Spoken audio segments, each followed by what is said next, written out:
Okay, so this is technically part 1 of our sculpting and texturing inside of Zbrush of the dinosaur that we created a few videos ago. So I'm probably going to show you how to export from Maya, import the model to Zbrush, and probably a really quick overview of the Zbrush interface, and probably going to get started sculpting the actual dinosaur. So first things first, we need to export the dinosaur from Maya. So the way of doing that is you can either select the object, and if you go to File, you can choose export selection or export all. Now in this case I actually only have the dinosaur, so I can probably choose export all, but I'm actually going to just select the dinosaur just in case, and I'm going to choose export selection. And so we get a window here where we can save it, and make sure that you choose that you're going to export this as an OBJ export. Now if you don't get the option, because sometimes it doesn't appear for some reason, you can go to Window, Settings, Preferences, Plugin Manager. Now here you have to look for the OBJ exporter. So let's scroll down, and it's right here. It says OBJ export. In this case it says loaded and auto load. If you don't see it when you try to export, make sure you come here to the plugin manager and make sure to check loaded and auto load. So let's go ahead and export this. File, export selection, and just give it a name. So that's pretty much it. So let's go ahead and open Zbrush, and I'm going to show you how to import the model. Okay, so now that you opened up Zbrush, we can actually import the model that we just exported from Maya. So how we do that is, if we come here to the tool, pretty much, and you see the option here that says import. One thing to know is that if you hold down Control, you kind of get if you hold down Control over and you're over one of the tools, you get like a little description here on the side. It says import tool, and you can get an extra description in case you don't know what something does. Every time you press Control when you're over something, you get a description. And if you press Control and Alt, you get like an alternate description there. Okay, so what we want to do is obviously import our dinosaur. So of course, as I said, here's the tool, or you can also get it from here. Import. So let's go ahead and click here and just look for the model. So once you imported the actual mesh, you're going to notice that of course you get all these extra options here, and your model is actually going to appear here as a tool. That's what we call here in Zbrush a Zbrush tool. But obviously first thing you noticed is that you're not going to get anything here, so we have to get a model here in order to work with it. Of course, I actually have an introductory video on how to start Zbrush and the navigation and stuff like that, but I'm just going to go over that really quickly here. So first I'm going to disable the light box to maximize my screen space here. And now to actually get the model here, we have to left mouse click and drag. And it doesn't matter exactly where it is in the screen, okay? And I'm going to hold down Shift if I wanted to kind of snap to the closest view that I have here. In this case, the front view. Now let go. So now your model is here, and make sure you don't left mouse and drag again, because you're going to keep getting more of the same model. And at this point, technically, this is a 2D image and not a 3D model that we can actually work with. So let me undo that, and I'm going to do it one more time. and just get it back here again. Again, left mouse click and drag to get it here. Once you have it there, make sure you press here where it says edit object, or press T is the wiki for it. And now we can actually start to work with our model. Navigation wise, right mouse click is to rotate, alt right mouse click is to move around your view like this, and control right mouse click is to zoom in and out. Okay. The first thing that I always like to do before I do anything else is, first of all, I'm going to enable perspective view. And you can actually see the difference here between this is orthographic view and here's our perspective view.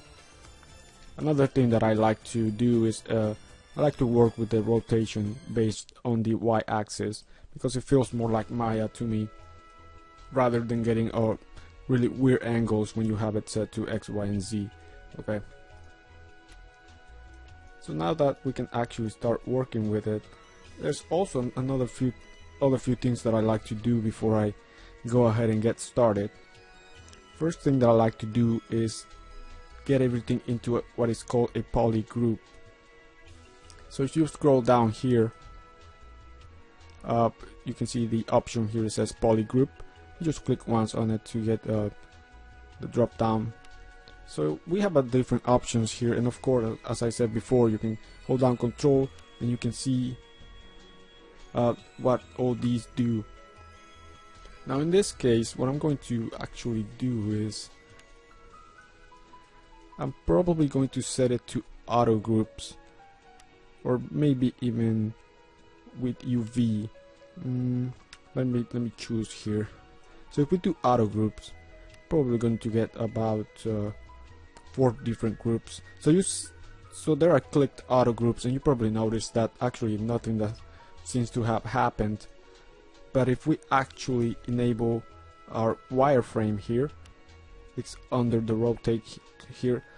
Probably is a little cut out here from the video, but you see that it says draw polyframe. If you click on that, or Shift F is the wiki for it, you actually see that if we zoom in here, that the eye and the body and all these teeth are also different colors, which means they're different groups. Now this is still one whole object as we had it in Maya, but we can actually, there's different things that you can do with poly groups. In this case, I'm actually going to undo. You see that everything goes back to being one whole thing. And if we check auto groups with UV, you see that we get slightly different options, different groups I should say, based on where we had our cuts in the UVs. And actually, yeah, I'm probably going to leave it that way. But before we continue, what I want to do is, first of all, I'm going to, now this kind of look like it's the same color as the body, but it's technically a separate group. So first thing I'm going to do is we're going to combine the two eyes so that we can work symmetrically. As you may remember, the way we did the UVs back in Maya, we had overlapping UVs, meaning that whatever we do to one side is going to be mirrored to the other side, so that our model is actually going to be symmetrical. So we want to make sure that whatever we do to this side is going to be exactly the same the other way. So in order to select one of the poly groups, what we do is hold down Control Shift, and you can see kind of an outline square there. Control Shift and left mouse click just once, and you see that it isolated the eye, basically because it's a different kind of group. Now to get everything else back, if we hold down Control Shift, but with this time we're not going to click on the object, we're going to drag away from it. Control Shift, left mouse click and drag outside. You can kind of see the green box here. You see that we get everything back except for the eye. So now we're going to get this other eye. So Control Shift, we're going to actually click on it. You see that it disappears. Now we're going to Control Shift and click away so that we can get the two eyes. Now we're going to get these two as their own polygroup. The way of doing that is, since these are the only two things visible right now, we can come here where it says Group Visible Polygons. So if we do that, you can see that they get the same color. And if you want the color to change, just click this one more time. So now to get everything back, we Control Shift and actually click outside. Don't drag, just click to get absolutely everything back. So we're actually going to have to do the same with all the teeth here. Now one thing that I just noticed is that, let me turn polyframe off. You can kind of see that the normals for the teeth are kind of flipped, especially for the ones on top. So we want to be able to see those the same way we can with these. So if we come to our side here and we look for display properties, we have the option here to show double-sided, and when we click that, you can see that we can actually see these. So you can see the difference there. So we can actually see those. Okay, let me turn polyframe back on. Now we want to select make all the teeth one polygroup, basically because we had all the UVs for the one teeth overlapping each other, so we only need to texture just one actually. So we're not going to select one by one because it's going to take more time. So let me combine the legs. We're probably going to combine this one with this one. Then actually I don't need these to be separate, so I'm going to combine the whole thing. So again, Control Shift click and you get only the leg. Control Shift click away and drag, and actually drag to go back to everything else. Control click, actually let me undo there. Control click, and this one. Now Control click and drag outside, and we're going to group visible. So now these are one group. Now Control Shift click, I meant. Sorry if I wasn't mentioning shift. Okay, so Control Shift click on this one and outside. Control Shift click, Control Shift click.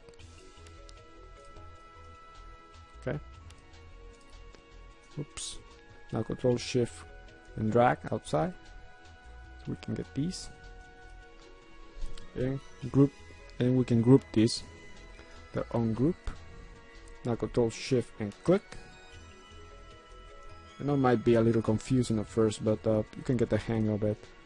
So now to actually get those teeth, it would be easier if we isolated everything else besides the teeth, so we don't have to select one by one. So Control Shift and click on outside. Actually, let me undo. Let's see. Let me go back. Step here. Control Shift and click. Control Shift and click. Now let's get closer here. Control Shift and click. Control Shift and click. We actually got the mouth. I'm actually going to make that disappear as well.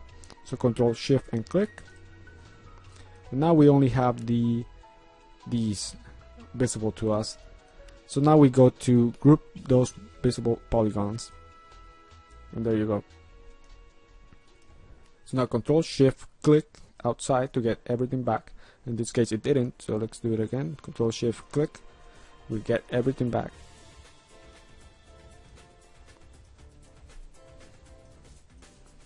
So that's the first thing that I like to do before going ahead and start the sculpting process. So now that we have that set up, we can actually turn the polyframes off. And you can, these are still in groups, so if you do the Control Shift and click on the legs, you're still going to get those separately. Now obviously before we move on, we probably want to save our scene here. So it might be a little confusing as to where to save, because we have a save as here. This is actually for the tool. It's going to save it as a tool, not as a, not the whole project. So we want to save the whole project and some of the things that we've done. So if you go to document, you see that there's a save as there, but that's actually for saving the document, meaning this is going to be saved as almost a 2D image instead of a 3D model. So you want to go to File and Save As, and the easy obviously is Control S to save. And one thing that I recommend is that you save different the model at different stages, and you see that it's being saved as a Zbrush project, not as a tool or a document. It's the Zbrush project. Save it, and you see that whenever you saved, especially when it's at these early stages, low polygon, the model disappears. But don't get scared. It just disappears for no reason really. If you click back and start rotating it, it's there.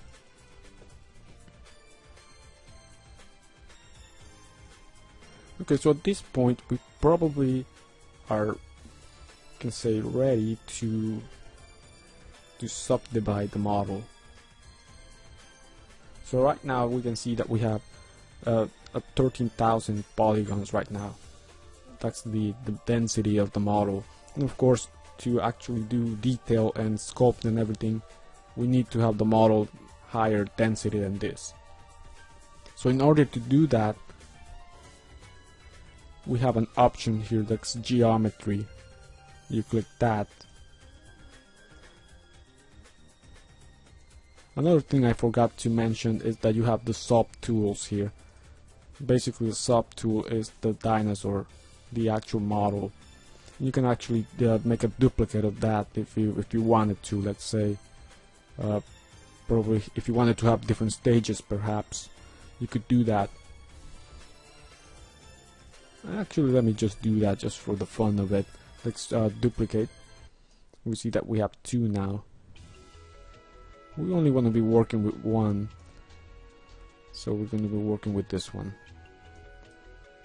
And the polygroups are still there. So if we scroll down to the geometry menu here, we can see that we have a few options here, but we don't have to worry about these right now. We have the most important one is the one that says divide, so that we can actually subdivide the model to hundreds or thousands and millions of polygons to actually start the sculpting process. Now first of all, you're going to see that you have this SMT, which means that it's going to actually make the model smoother than what it looks like. If you disable that, whenever you subdivide, the model is going to be exactly this way. It's not going to get a little more smooth. It's going to stay this way. So you want to make sure at this point that just leave it this way, okay? So if we hit subdivide once, now we're at level 2. You see that there's a difference between level 2 and level 1. And you see now we are at actually 65,000. And now we want to subdivide more than that, of course. Now we're at the 200,000 level. And one more time. Now we're at the 800,000 level. We're probably going to get to the millions here. So now we're at 3 million polys here. So that's pretty high, and in this case it's actually enough. Although I mean this computer is not the best, so I'm going to leave it at 3 million. But if you have a really good computer, I recommend that you go one more level. It's probably going to be at the 10 million polys, but it shouldn't be a problem there. So I'm going to leave it at the 3 million polygons here. And now, in order to go back to lower subdivision levels, you of course have the slider here, where you can adjust the different subdivision levels. And if it doesn't look like there's anything happening, you can still see here that the numbers change. And I prefer to use the quick shortcut for it, which is Shift D. If you press Shift D, you can see that Shift D one more time, you can see that the number goes down. And to go to the upper division levels, just press D. You see we go back to the million there. If you accidentally press Shift S instead of Shift D, you see that you get this, and you probably don't want to do that. You see that whenever you rotate in that, that's on the way. It's technically acting as a 2D image there. Of course, it's getting on the way. So that happens whenever you press Shift S. So if you want to go back to working with without that, maybe if you undo that, probably may solve the problem. Although sometimes it doesn't.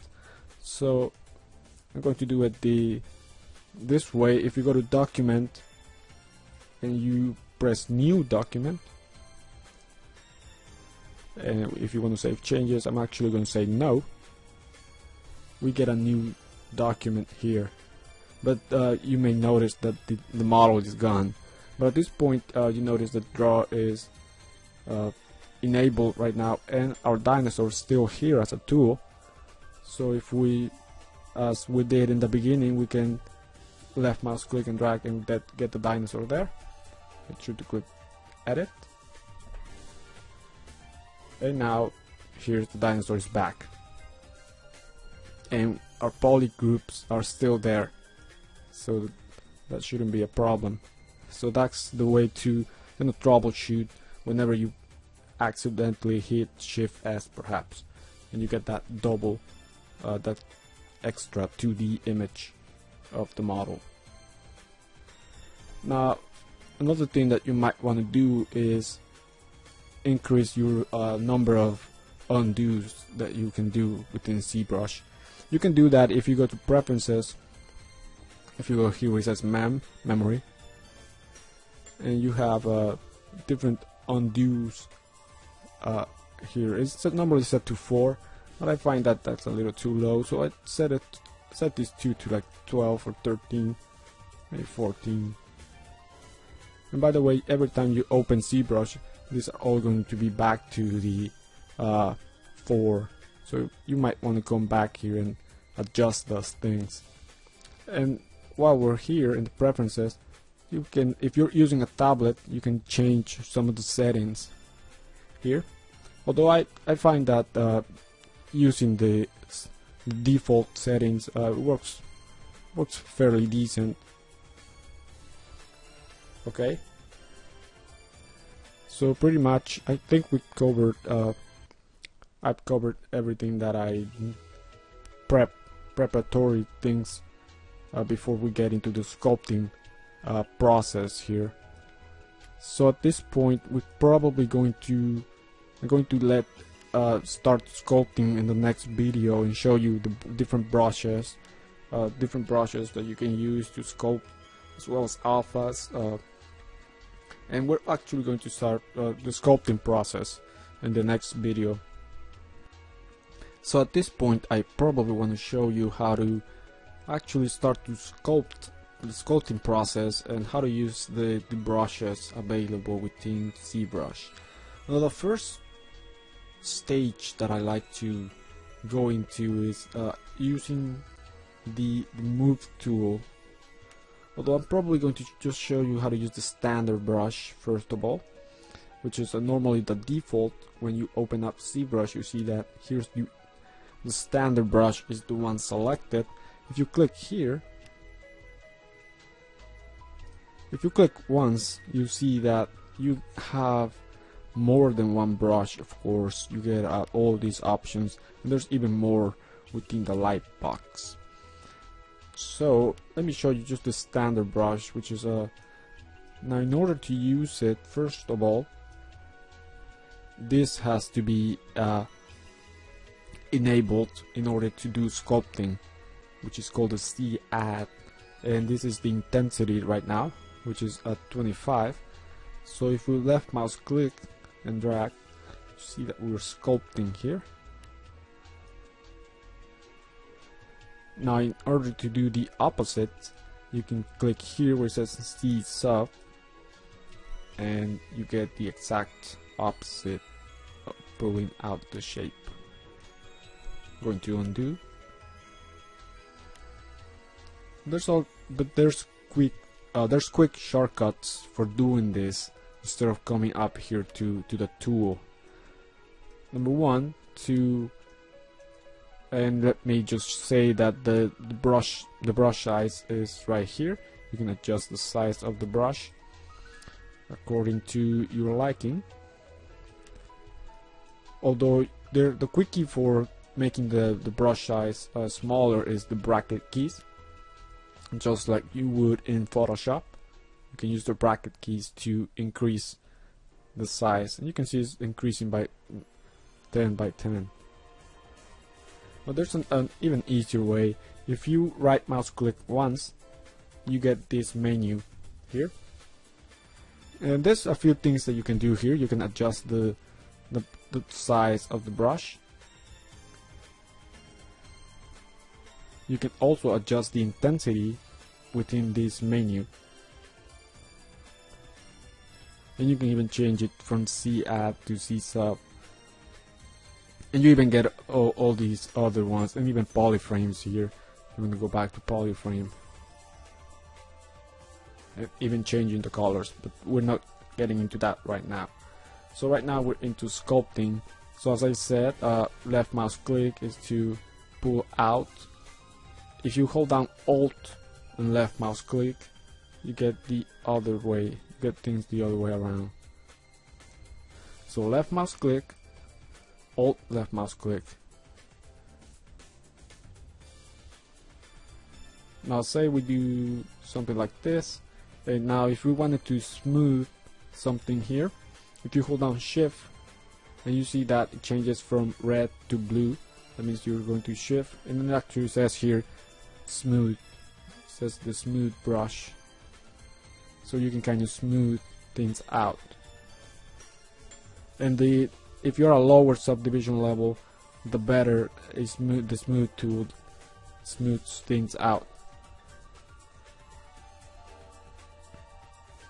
Okay, so that's how you use the brushes basically, especially the standard one. So now let me get to my process. What I do is I prefer to use the move tool first, which is right here, and there's also a quick shortcut for accessing the brushes from here. If you press B, you get the menu here. You press it B once and you get the menu. So I'm going to choose this one right over here, the move tool. I'm going to adjust the size. And what the move tool does is similar to the soft selection in Maya, where you can kind of move things around.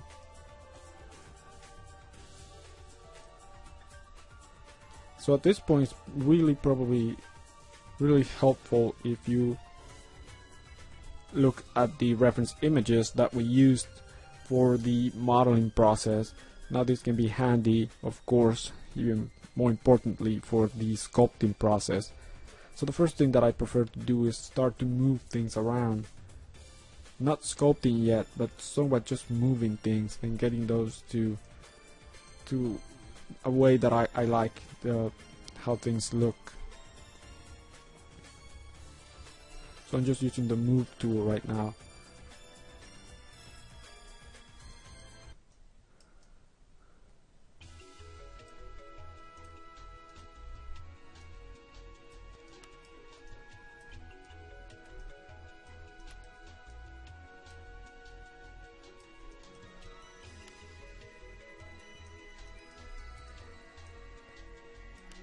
And one thing that I just forgot to tell you, and is, let me undo almost everything I've done here. I think that's about it.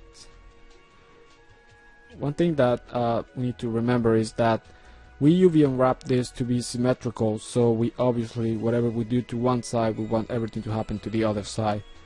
So we need to activate symmetry. And the way of doing that is if you press X and you see that, you get that to the other side. Whatever you do to this side happens to the other side. So make sure X is on for symmetry, so that whatever we do to one side happens to the other. So now we can start sculpting.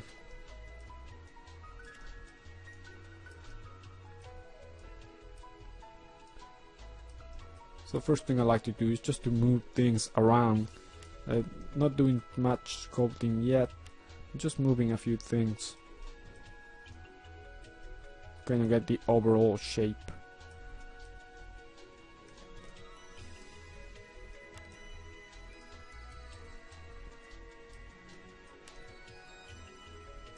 I want to smooth this area. Hold down Shift to smooth. I'm actually going to go to a lower subdivision level. Remember, Shift D to go to a lower subdivision level. I'm going to smooth this at a lower level so that it does a better job. And then go back to that higher subdivision level. So I don't want to waste too much time here, so let's say we are ready to stage 2, which is probably we're going to have to use the standard first in order to kind of make a few adjustments here. So remember, Alt is to push in,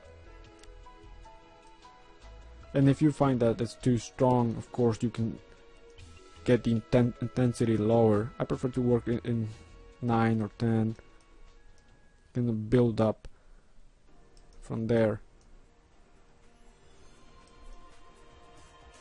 It tends to be better if you're using a tablet, a pen and tablet, so that it's more adjusted to the pressure of the tablet. So for now I'm going to actually stop here, and in the next video we probably want to get the primary forms of the body by using actually the standard brush. Should do the job for now. And then I'm going to show you what other brushes do and how to use alphas as well. So now what I want to show you is how we can go about adding some of the details that we probably need for this dinosaur. So right now it's probably a good idea for me to show you how to use layers. So in order to use layers, it's here under the subtool menu. Click once. You see that you have the layer options here. And if you want to create a new one, here's the button to create a new layer. So let's go ahead and create one. When you create a new layer, it is set to record. So whatever we're doing, it's actually being recorded to this layer. You can also name it if you want to. So once you have created a layer, you can start working on the dinosaur, of course. So let's go ahead and do something here. You change the size. Remember, I think it's right mouse click once to get to this menu.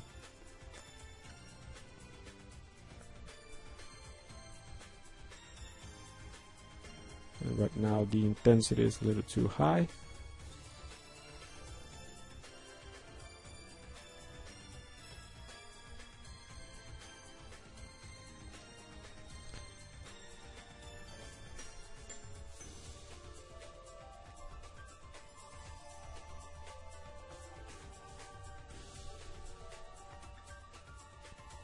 This area looks a little too sharp, So we probably want to smooth if you hold down shift.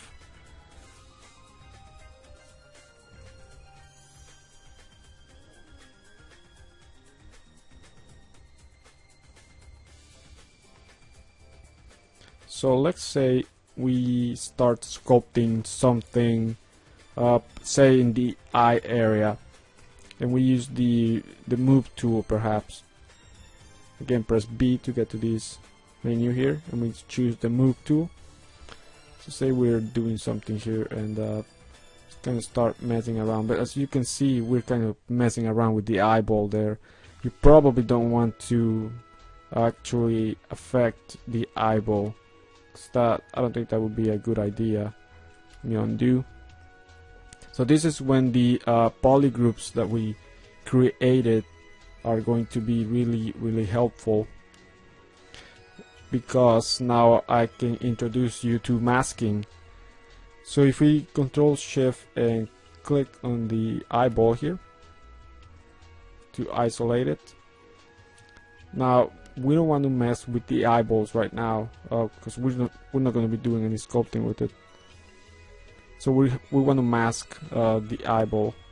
So in order to mask something, if you hold down Control, you see that it says mask, and you can start masking things around, so that whatever is masked, it's not going to be affected by, say, sculpting. So if we do something here, it's not affecting the mask. And if you want to get rid of the mask, Control and just click outside. But we want to make sure that we mask the eyeballs completely here. So I'm going to the masking menu,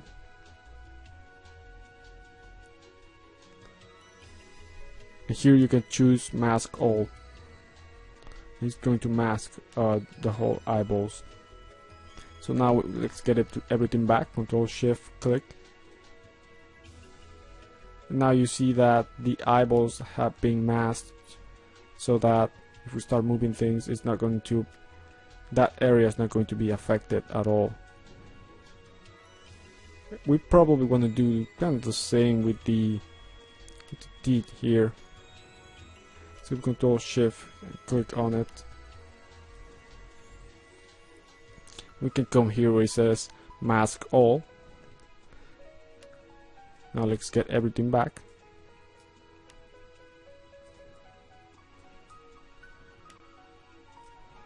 And you see that those things will not be affected by whatever we are doing to the rest of the model.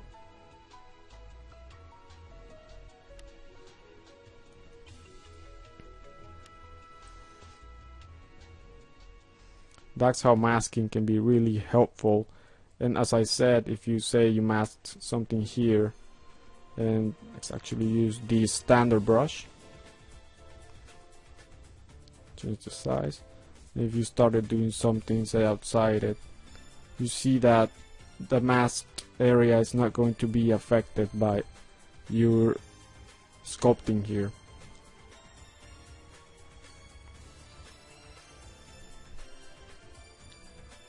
So that's masking right there.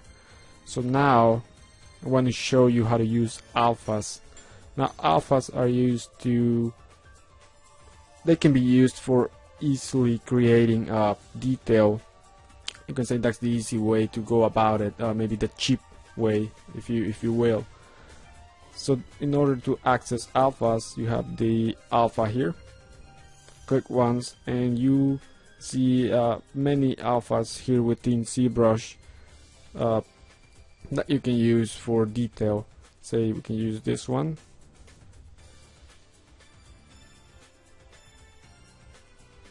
And we can kind of, you see that we're getting some detail here really easy. Let me increase the intensity there.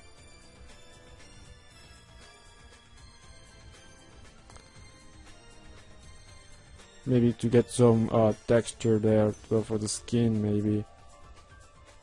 But besides just the option here for if you see that the stroke here, it's set to dots right now. That's our stroke type.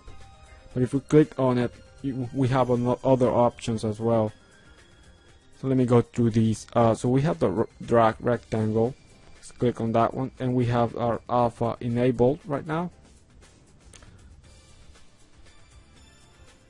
And you can see with the drag rectangle, we can kind of choose where the alpha and how big or small it's going to be within the model here. So it can be, this one could be really useful for creating some skin, especially if you're using the right alpha. Now let's try the color spray here, see what it does. Pretty much just almost randomly adding some of the detail there of the alpha. And spray is kind of similar to it as well. And the drag dot can be helpful as well.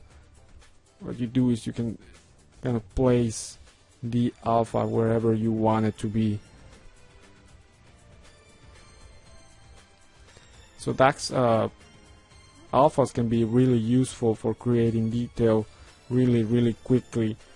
And you're not you can import your own alphas. You have the option here, it says import alpha, and it basically just has to be a black and white image, a grayscale image. And you have more options. If you come here to the light box, you see that we have an area here for alphas. Now you're not gonna get all these, but I think the ones that come with Zbrush are, I believe, are these right here. So if you double click on it, you see that it becomes active, and we can use that alpha. Say with drag rectangle, you can kind of get some skin, bumpy skin there. And you can try all these. Maybe you can find something that you really like for really easy detail that doesn't require much work really. And all these alphas, I got all these from the Zbrush website. They have a few alphas available there that you can download. If you want to, I'll probably make this available in my website as well. Probably have a folder.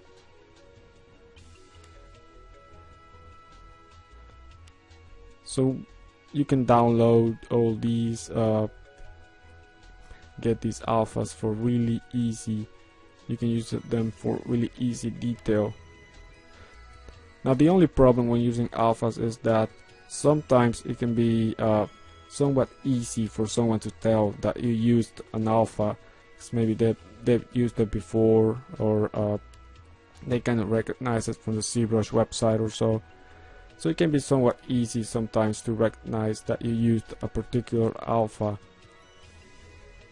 And by the way, to get the alphas actually to be here within the light box, you see we're on the light box right now under the alpha menu, to get all these exactly in this place so that they're loaded and you don't have to come here to alpha and say import, you can actually save all these images within the alpha folder on the Zbrush program files.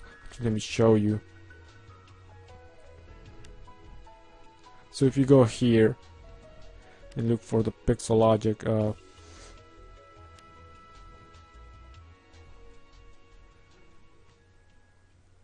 for R2, and here you have it says C alphas, and this is where I copied all the files for those alphas to be available when I start Zbrush. So this is the path right here. You have to make sure, I have all these as PSDs, not Photoshop files. I think they have to be, and they have to be grayscale images. So make sure that so in Photoshop there's an option to change the image mode from RGB to grayscale. And make sure that they have been grayscale images. because I have one right here. I think it's not, I didn't save it as a grayscale image. I believe it's might be this one. See this one, when I double click on it, because I didn't save it as a grayscale image, Zbrush opens it as a texture instead of an alpha. But actually you can also make it work from here. You have the texture loaded, and here you have the option to make that alpha. So if you click on that, now that texture is an alpha. You can disable that and you can actually use it as an alpha. But of course, to save time, as I said, save it as a grayscale image within Zbrush. So you can get some detail and of course make your own alphas for really quickly developing the major details in the model. So I think that's about it in terms of how to use alphas and getting those to work, and also using drag select. I think that one is the one that works best when using alphas, because you can kind of rotate it, change the scale and size of it. So that's probably the one that you might use the most when using alphas. So that's how you can go about creating the detail for it. And of course, in the next video I'm going to show you, if you actually want to do it the way of actually sculpting the detail instead of using an alpha. Of course, you can always do a combination of the two. So if you remember, we were using a layer. We have been recording all that I've done within this layer. So if we click record once again, now it's not enabled, so we can actually change the intensity of the layer by dragging the slider.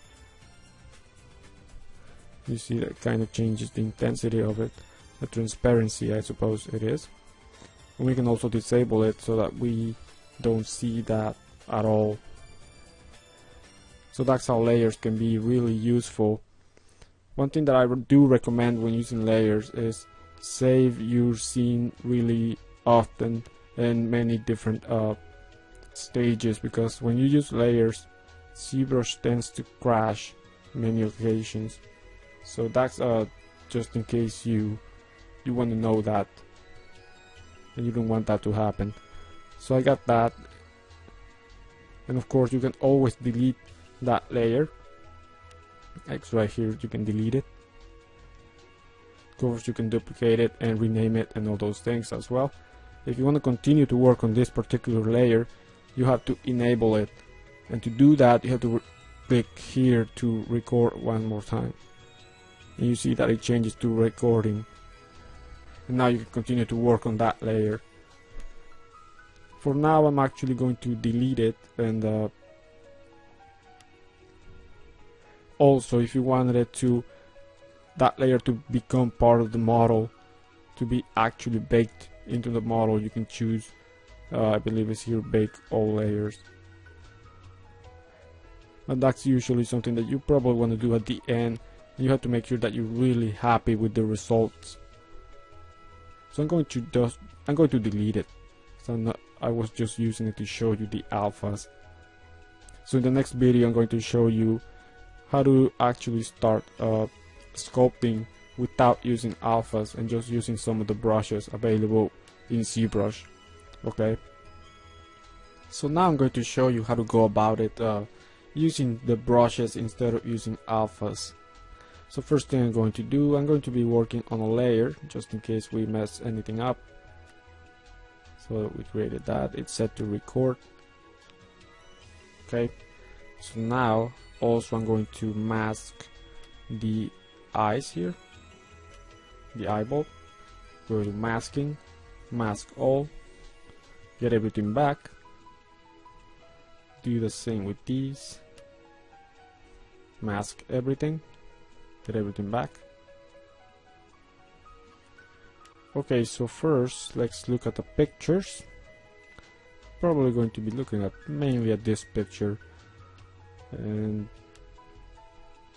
so first thing I like to always do is I mainly use the move tool at first so that I can move things around.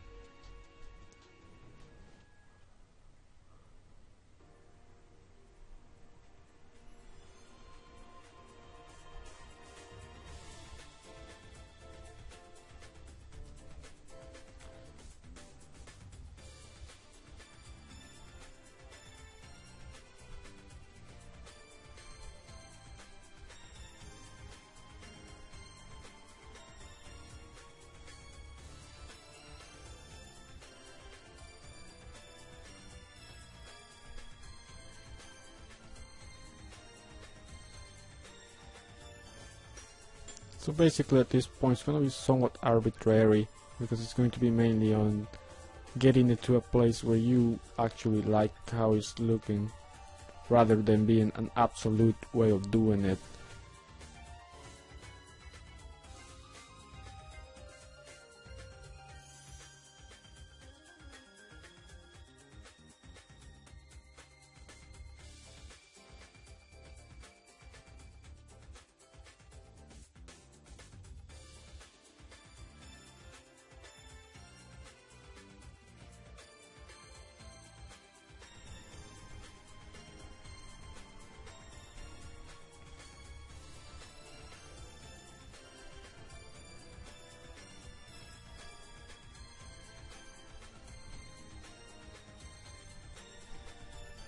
I also like to work at a lower subdivision level than the highest, just so that I can smooth things better.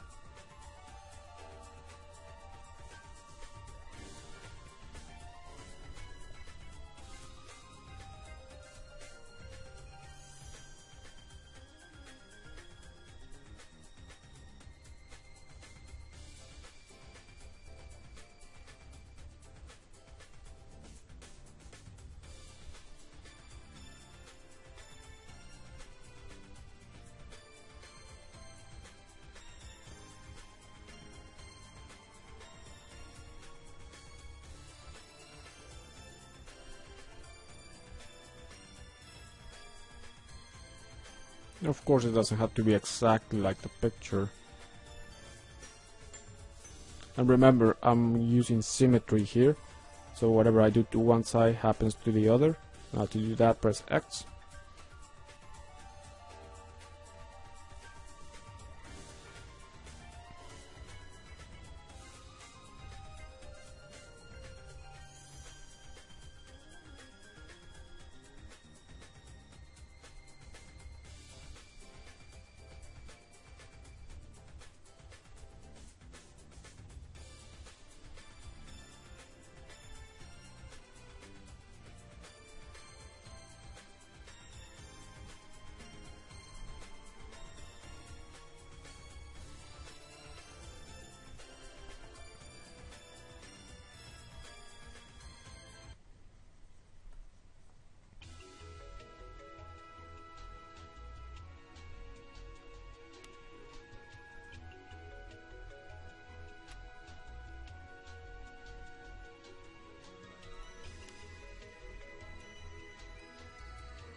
So now let's use a different brush. Say we can use the, you can of course always try the standard brush if you're happy with that one. But I like to use maybe the dam standard or the /3. Let's try the dam standard first and see what it does. I'm actually going to change the size. The intensity might be a little too high, so I'm going to reduce that.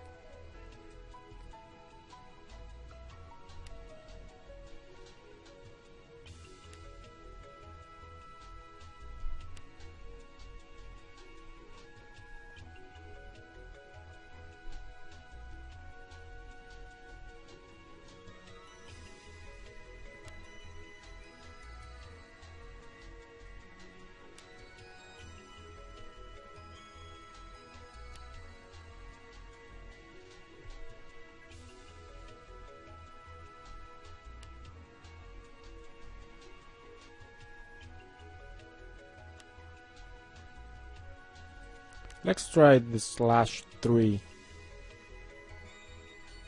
This one's really high intensity, so I'm going to let that down. /3 is really similar to the standard, the damp standard that we just used.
So I actually like to use this brush for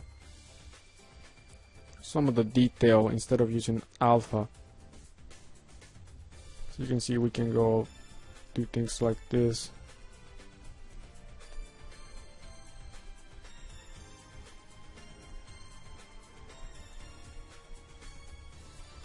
You can get almost the same results by using an alpha, but slightly more random than just using an alpha that's more recognizable.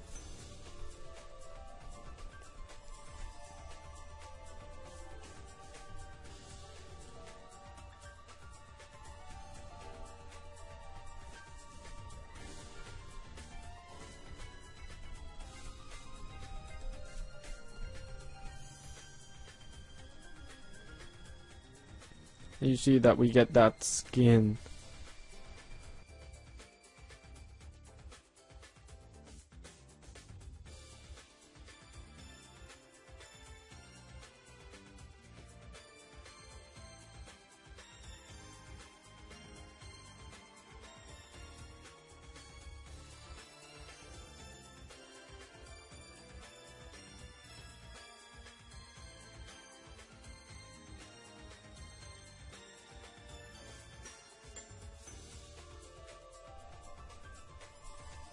Now my you can say lines here are not exactly perfect, and that's basically because, as I said, we could have gone an extra subdivision level to get even more detail here, and the more divisions you have, the better these kinds of lines will actually look.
You can have more really deep strokes here.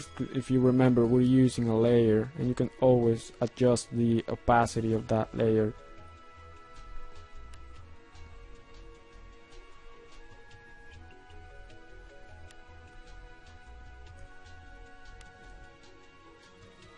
Now let me show you another brush that you can use for some extra detail. That one is the blob here. Increase the size, maybe lower the intensity here a little.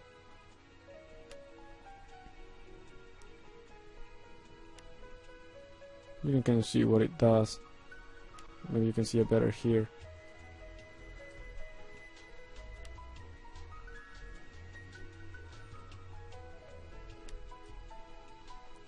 Now at this point, what I'm seeing is that I probably should have subdivided an extra level so that I get better detail than what I'm actually getting here.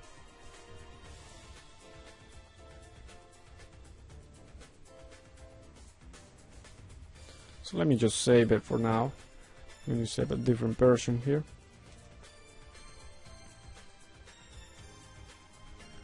I'm actually going to try and subdivide one more level.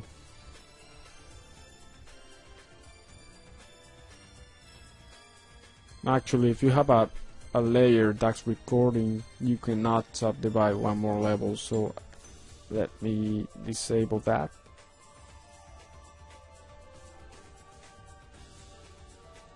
Let's go to divide.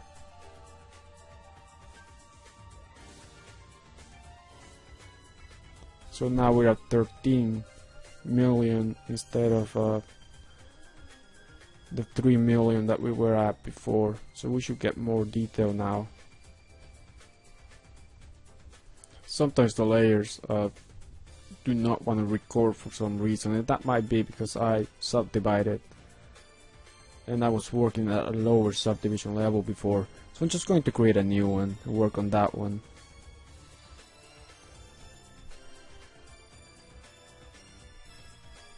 So we can actually continue with the sculpting. As you can see, probably now we're probably going to get more detail than before, so we have more subdivisions.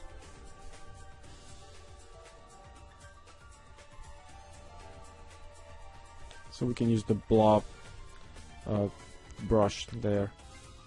I'm going to bring some of the areas, give it a little more variation, bumpiness here and there.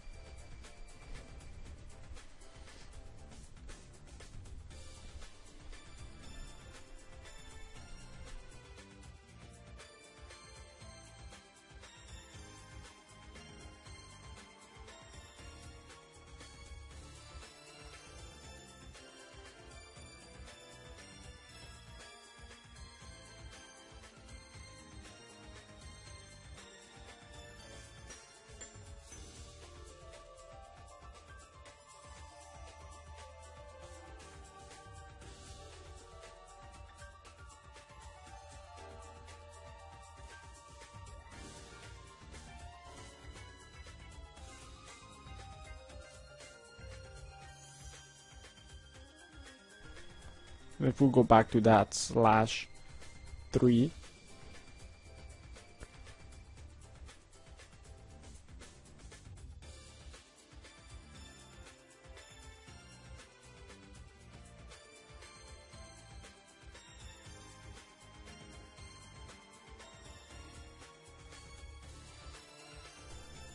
so we can actually continue to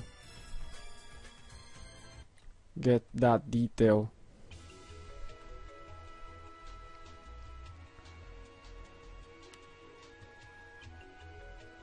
So this is how far we've gotten just by using those brushes, and it's a fairly decent result here. Of course, you can take your time, and maybe if you want it to look a little better, but this is just skin for a dinosaur, so I don't think it should be a problem just to continue this way.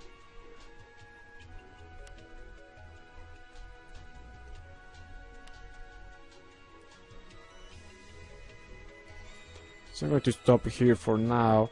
We're just going to continue next time. I mean, by this point I already showed you how to actually texture it.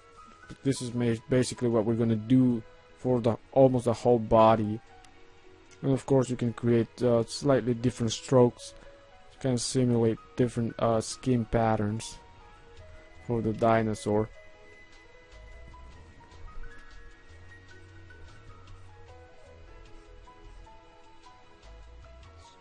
So I'm going to stop here for now.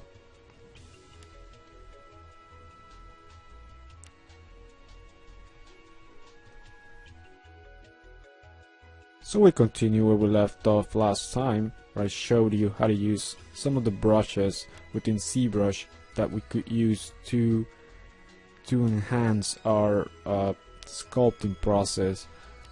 And I showed you how to use some of the brushes, including the standard brush, how to smooth some things out, and I was mainly using the slash and the slash brush basically for some of the detail for the head area. So in this video we're going to pretty much do almost exactly the same. I think I showed you last time how to use the slash, the combination of the standard and also the blob to brush within Zbrush to get some of the detail for the head area.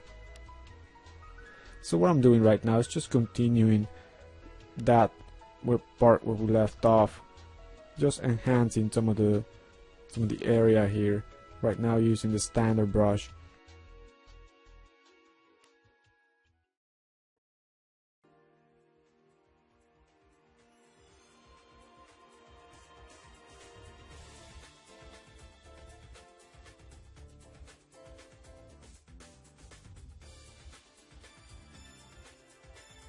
Just enhancing some of the areas, pulling out some areas to have more detail. Right now I'm just using the standard brush, and that's basically what I'm going to use throughout the sculpting process, just using the standard with the combination of the slash 3 brush, and then sometimes I'll just use the blob as well.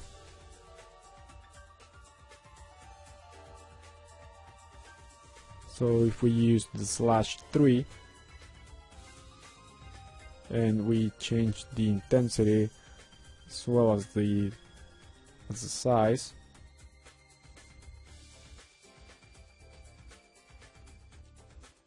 so that we can start to create some of that detail, some of the skin for the dinosaur. So that's actually what I'm going to continue to do. So I'm just going to show you this as a time lapse, and I'm going to stop and say a few words when I get to an area where I think that is would be more interesting for you to see how I go about creating.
So right now I'm using the standard brush to get some pulling out some of the shape here for the neck area. Again, just using the standard brush and just creating some of that skin looking for the neck, getting that look.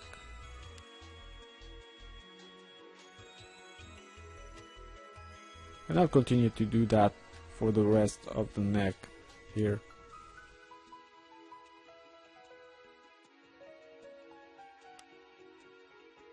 I'm also going to do that for the belly of the dinosaur as well.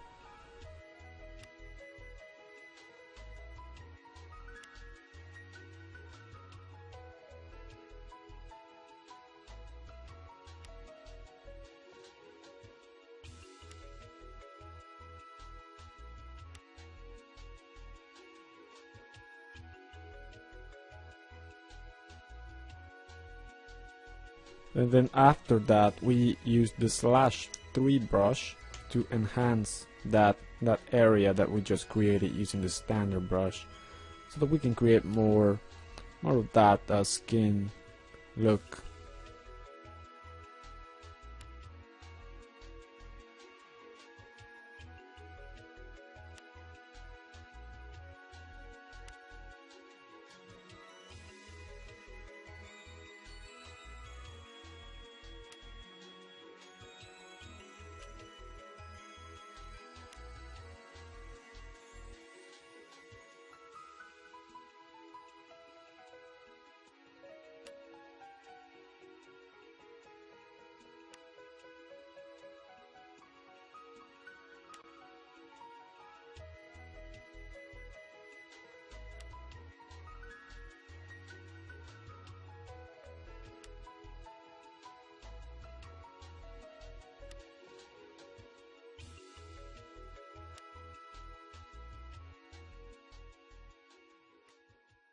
I'm going to use the standard brush, probably get some of the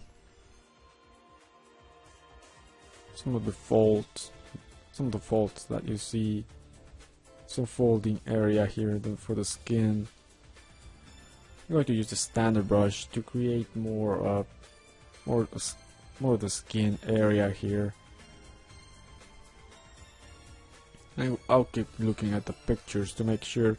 Of course, you don't have to be so precise, but just get it to look somewhat close to the picture. So I'm just using the standard brush, and I'm just pulling out and also pushing in some of the areas as well. Like right now, just pushing in.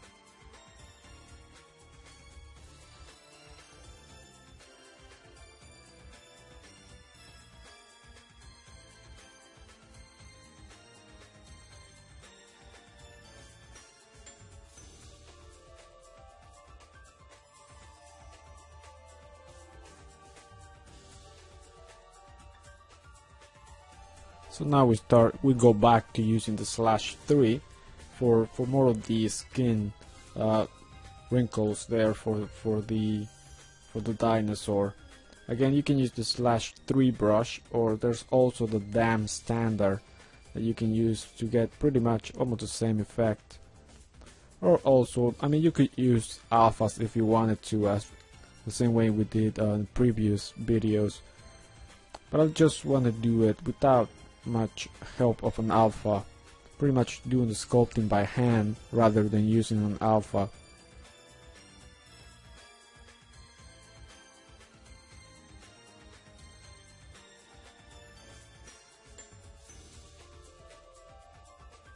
So just continue using that /3 brush to enhance more of that detail.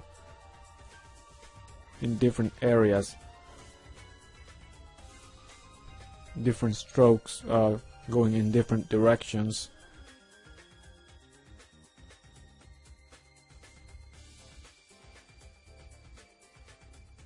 Now I'm going back to the standard brush just to add a few enhancements here and there for some wrinkles, folding, some folds, some areas.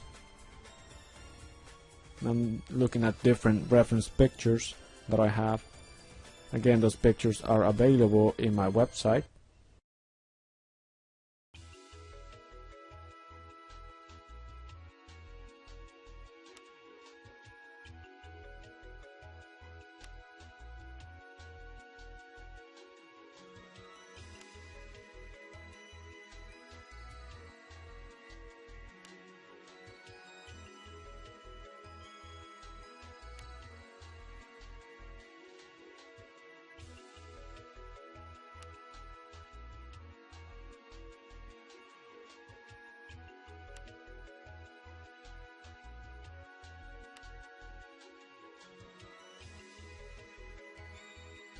Again, just using the standard brush in some areas to enhance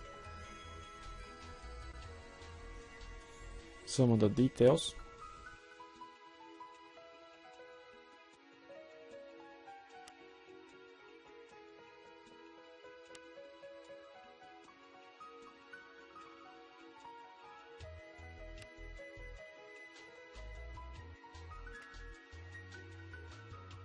And of course we continue to use the /3. I'm using that brush a lot, if you probably noticed. Of course you can use different brushes. You can just look at the different brushes available and see which ones you like.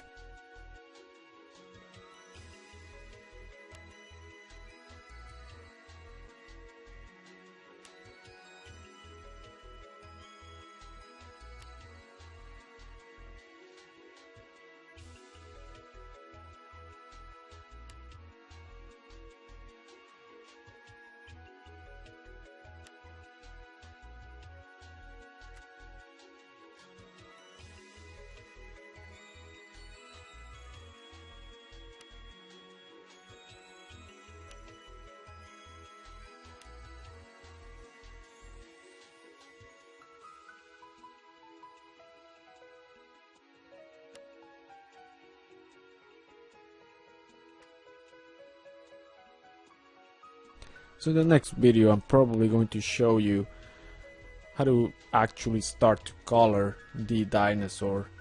Once we're actually done with the sculpting, I'm probably, well, just going to continue doing this exact same thing using the same brushes for the sculpting. So in the next video we're probably going to start, I'll show you how to set up everything so that we can start to add some color to the actual mesh. Okay.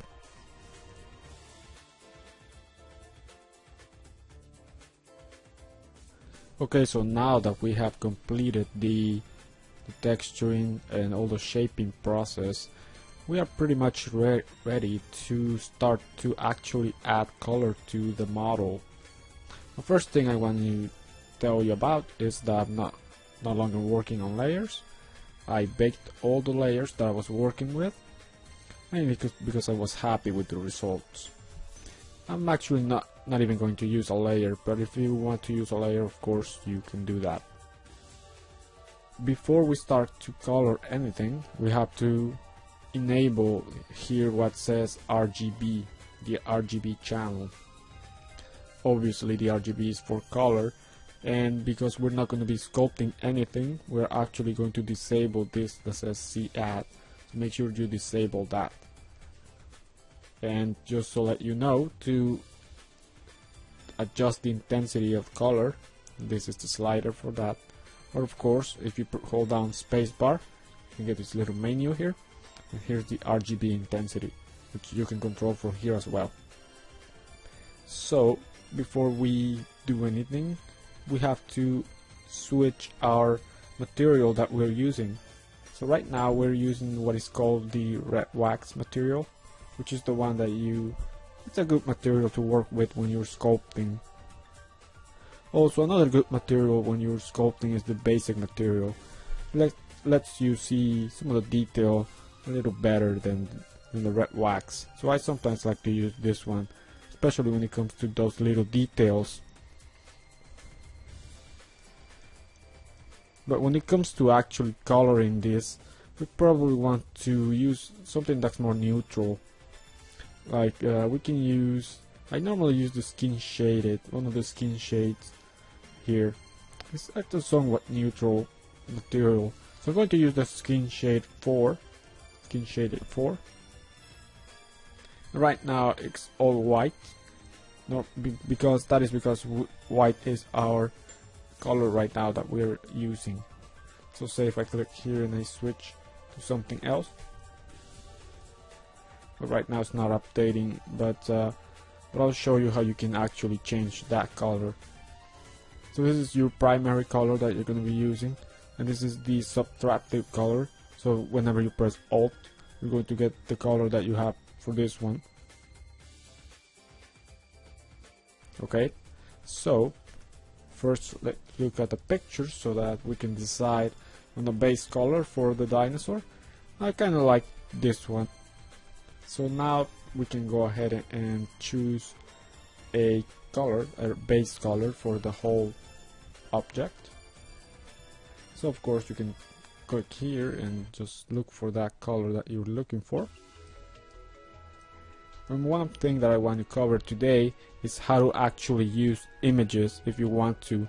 So if you come here to texture, you see that you have an option called image plane, and you can load an image. I think you can also set some of the reference views. Now one thing to remember is that sometimes this works and sometimes it does not work. So you may have some issues. So if it doesn't work one time, you're probably going to close Zbrush and open it back up again. First I'm going to save, so that just in case something happens. So now we can go ahead and go to texture, and you can actually, you will have to adjust the size of the image here before you actually load it. So just letting you know that. So load image, and first of all Zbrush wants to open a Photoshop file, but you can of course change that to a JPEG or whatever image you are using, and if you're lucky you're going to get that image as a background. Now it's, yeah, it worked for me right now, so I got that image as a background back there. So I'm working with my the model here, and the image is back there. The good thing about having that picture back there is that we can actually use some of the colors from that picture. If you press C, if you're over a color here, you see that you get that color. So say I click here for the blue, you see that you get that blue, and that even works for the interface of Zbrush. See how you can get those colors, like say this yellow, you can get it here. So C is the one for your color picker basically. So I'm going to press C to get maybe that color. Okay, so I'm going to use that as my base color. So now to do that, make sure that RGB intensity is set to 100% right now, and you come to color and then fill object.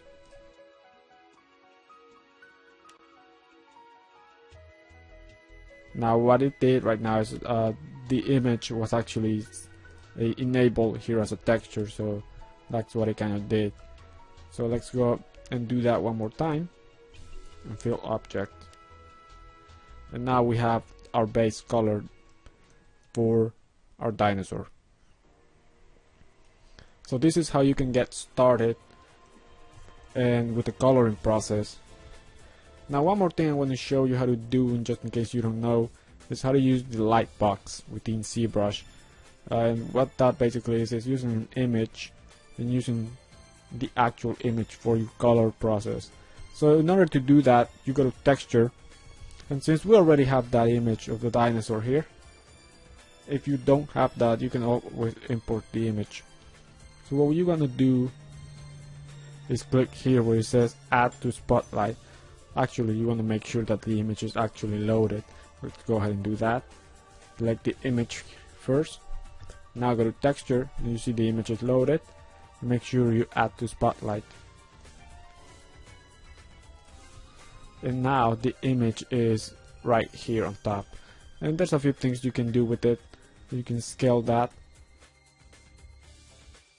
One thing that I recommend is that you change the spotlight radius. And now if you press Z, the image is in the background, and you can actually start to color the dinosaur using the image.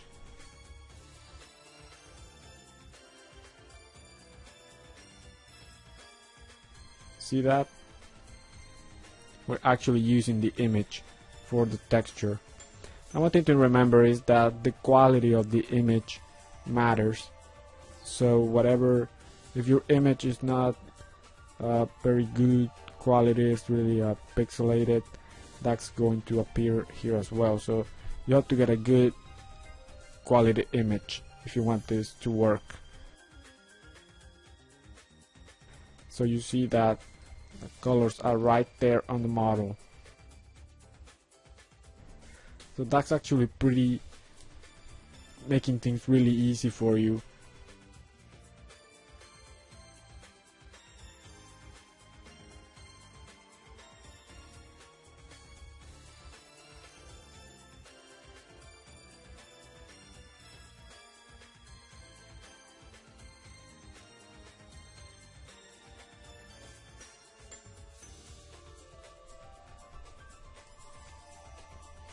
And to go back to the image, press Z, and press Z again to go back to the image here.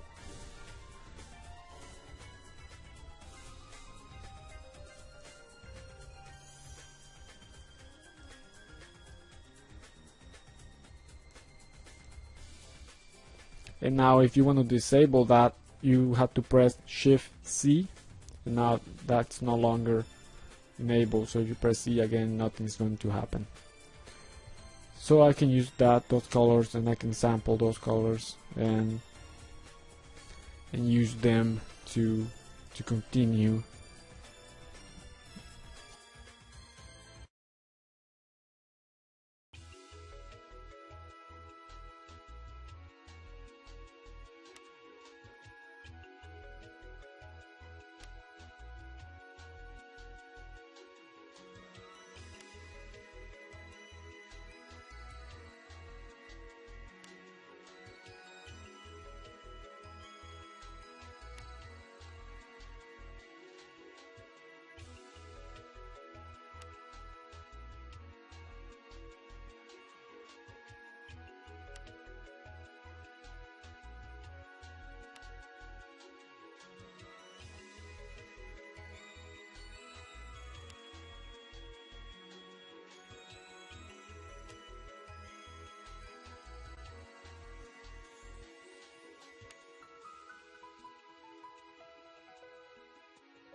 Now another thing that's really important that I want to show you is, so for coloring process, this is pretty much all I'm going to do. Just continue to layer some colors, and again you can even use the layers in Zbrush and adjust the intensities of those later.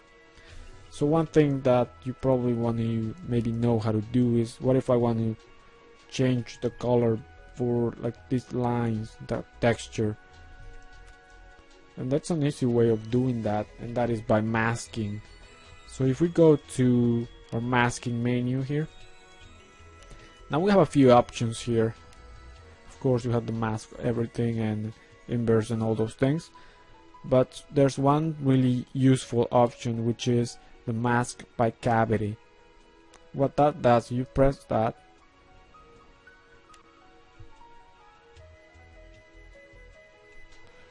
and you see that all those little wrinkles for the skin was masked, so that we can even, so right now if we paint outside those wrinkles, let's say, they're not going to be affected by any color right now. And again, if you want to use mask by cavity, I recommend that you change this to 100 intensity, and you can even play with some of the settings here. If you see that it's not masking enough of the details that you created, you can always change these options here.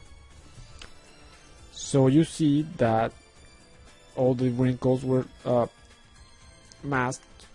So the cool thing that we can do with that is, if we inverse that mask, we can color those wrinkles as well, those little cavities, let's say. Now let me look at the picture and see, are those white, are those black? Because they tend to be white, a lighter color sometimes. Sometimes they're darker colors. Let's try a darker color first. So first we need to get a really darker color here, and let's come here, maybe change that, maybe like that. And if we inverse, Control I, or here's the option to inverse. So you see now we can paint on those little wrinkles. So if we start painting on those, let's see the difference here. See that we start to paint on those individual wrinkles. And the easiest way of doing all that area is if you increase the intensity and then go back to that color, fill object, it's only going to fill the area that's not masked. So now Control and click outside to unmask everything, and you see that now we have color inside those areas.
It's starting to look fairly decent.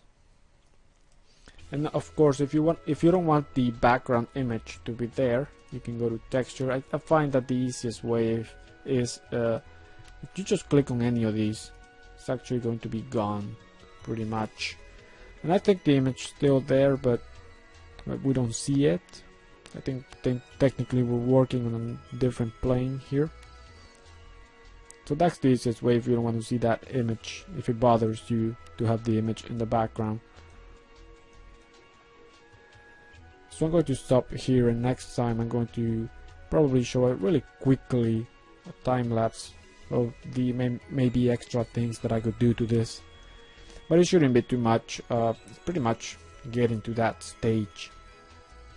And after that I'm going to show you how to pose the model really quickly. Of course, if you're going to actually use it for animation and rig it and whatnot, probably don't really need to pose it. But I'm going to show you how to pose the model, and then how to take that back to Maya, how to create textures, the bump maps, so that, and in the end actually how to render in Zbrush and probably maybe Maya as well.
So once you have completed the texture and the color process, you may want to pose the dinosaur. Now if you are going to take this back to Maya, use it for animation, rigging, you obviously wouldn't need to pose it.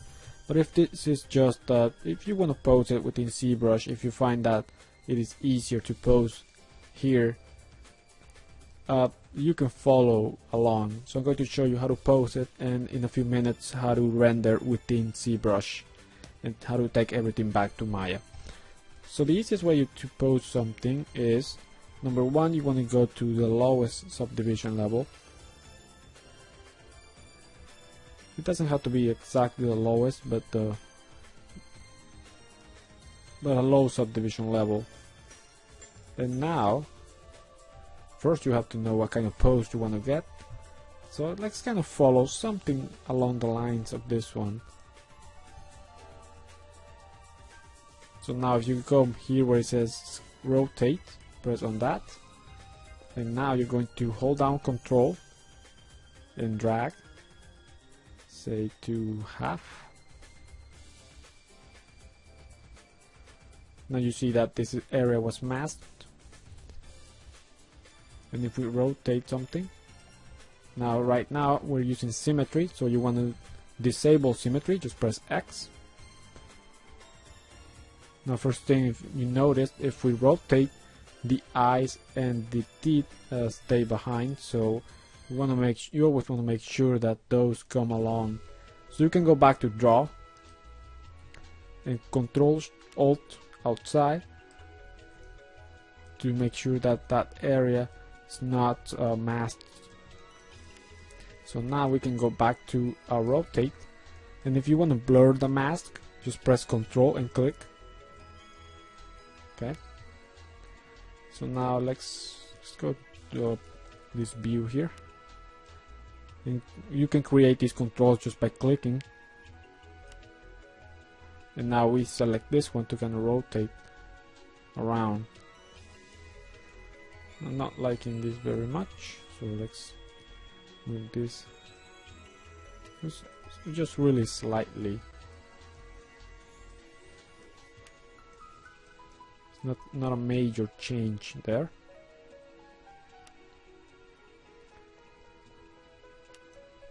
You can go back to draw, press Q to do that, and mask some of the areas by holding down Control.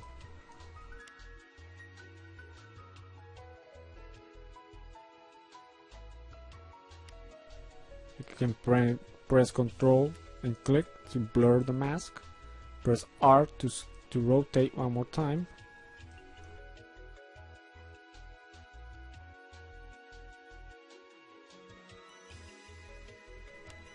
You can kind of rotate the model.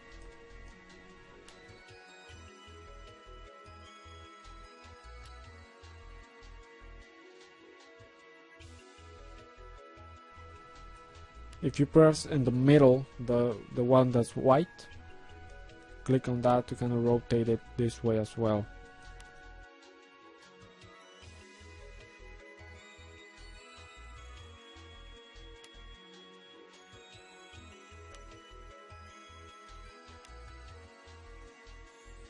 So this is pretty much how you can pose things.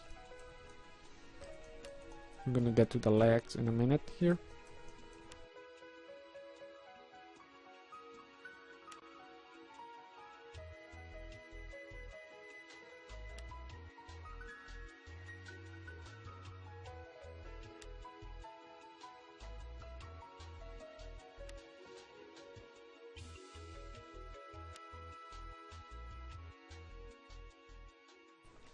So the one that you're going to use the most is probably the rotate handle there. Go back to Q and mask maybe this area. You want to give it give the neck, pose the neck.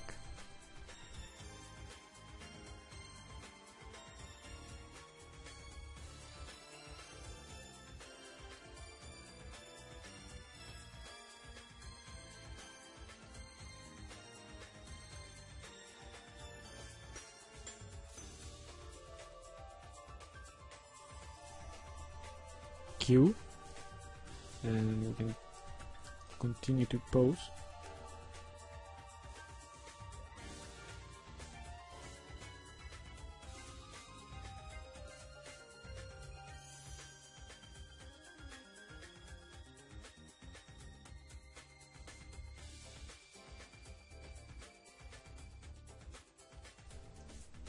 I'm gonna rotate the neck area there.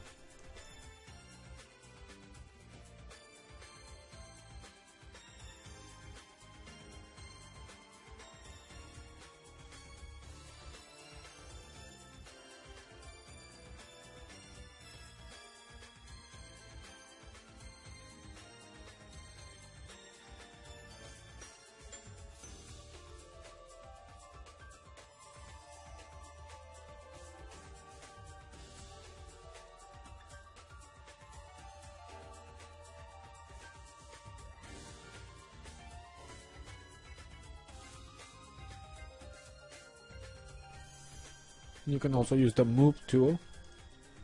We'll press W, kind of move that slightly.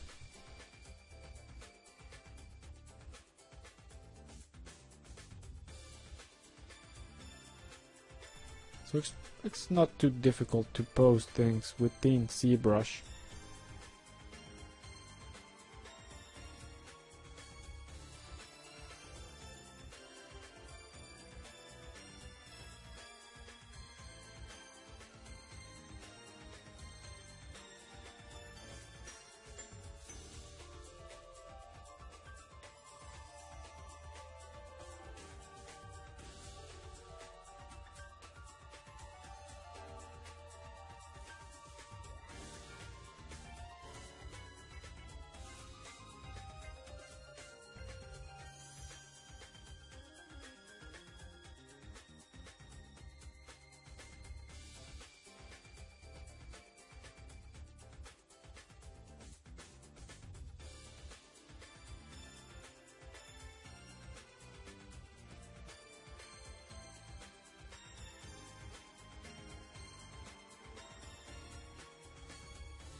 So now if we want to get the legs, we actually do the same thing.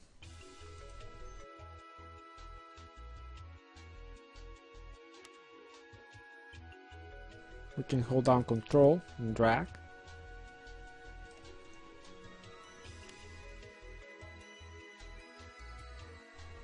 Maybe unmask some of the area here.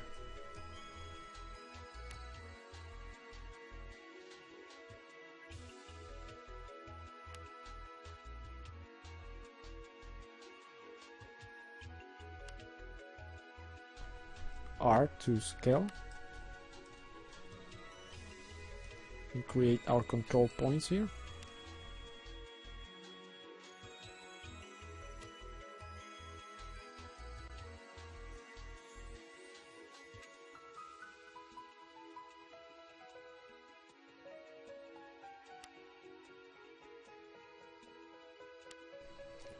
Control and drag.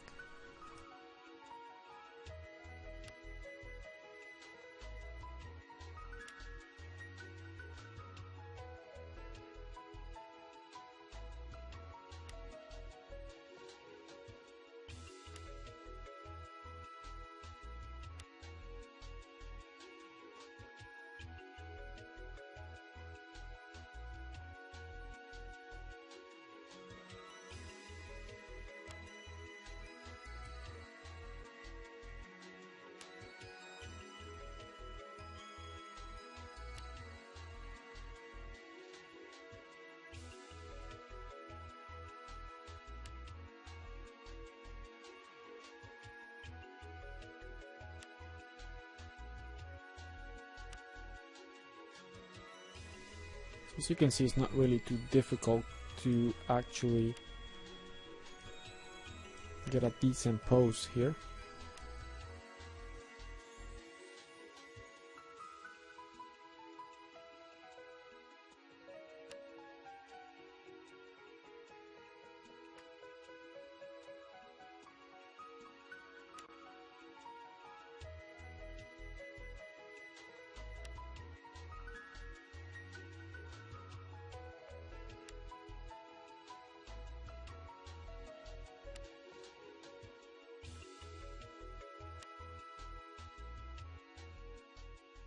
We can do the same with this one.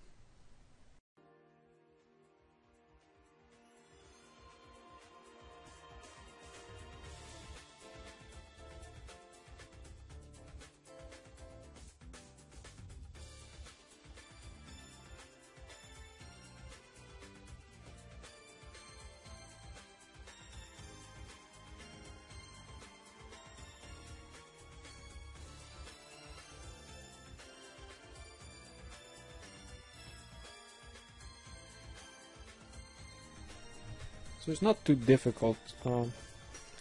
Just continue to mask.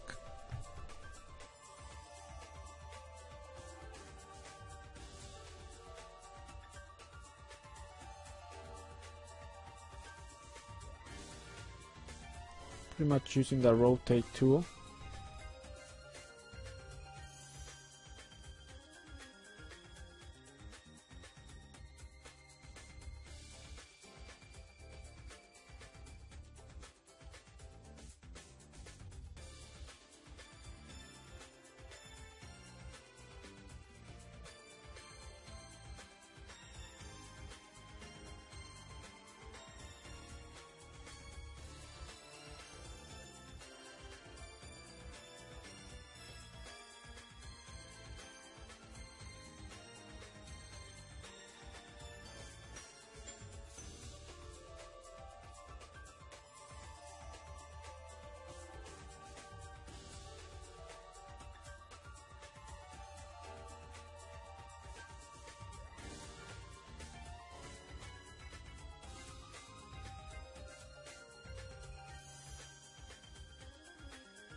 We're gonna make sure that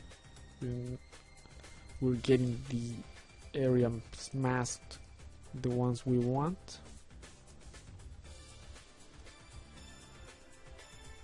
So that nothing else is moving and we don't know about.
Okay, so let's say that we are happy with our pose here, and you can always, if you have areas that are somewhat overlapping, those may become a little visible, and you'll be able to see some stretching when you go back to the highest division level. You can always kind of smooth things out before in some areas where you see obvious imperfections. Now in this case I'm not seeing anything that I'm not expecting, so I'm going to leave it this way.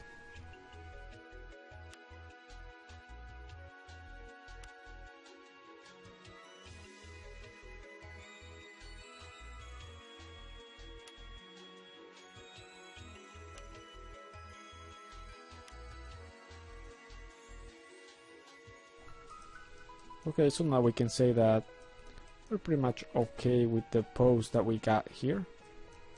So we can go back to our highest division levels, of course. And I recommend that you save a project. Maybe if you don't like one pose, you can save the original project and then save multiple versions of different poses. It's always a good idea.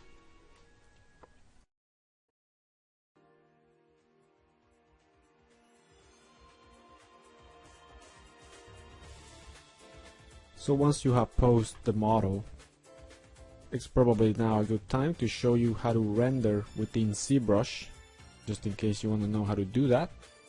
So first thing I'm going to do is, since we're rendering within Zbrush, we can use any of the materials for any of the areas here. So say I want to select the eyes. So I'm going to change the material for those so that they look a little more shiny, more like an eyeball. So for this one I'm going to select the toy plastic, and I'm going to enable material channel here and go to color, fill object. That's going to fill that with that material. So now let's get everything back. So right now you see that that material seems to be applied to the whole model, but it was only applied to the eyeballs. So we can go back here and select back the skin shape 4. Now we go back to that material, but the eyeballs have that shiny toy plastic material that we applied to it. So now let's get into a good pose, angle here for our render. Kind of like this view right here, something like this. And if you wanted to cast a shadow, we have to enable the floor. Okay, and if you see that the floor is too low or too high, you can always adjust it if you're going to draw. And we have a few options here for the elevation of the grid. If you have it too high or too low, you can go there and adjust that.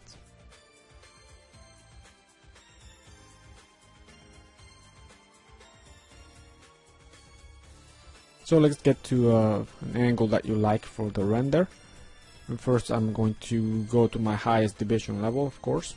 So once you're at the highest subdivision level, you're happy how the render looks, how everything's going to look, the camera angle. So the easiest way of going about this, you can just press BPR right here. That's the easiest way. You don't have to change any of the settings, and you get a somewhat decent render. But if you really want to adjust everything else, actually first let's add a few lights. So if you go here, have the light option. First you see that there's one light right now available. And if you want to create more, click here, click twice actually. You see that an extra light was added to it. And we can change the intensity. So this one's going to be our key light. This one's going to be our fill light. Probably opposite to the key light. So let's add a rim light. And for this one we're going to increase the intensity a bit.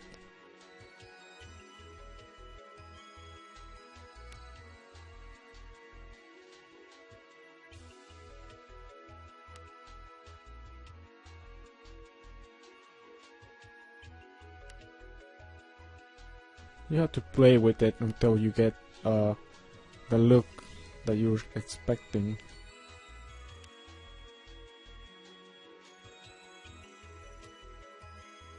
So maybe that, and we can change the color as well.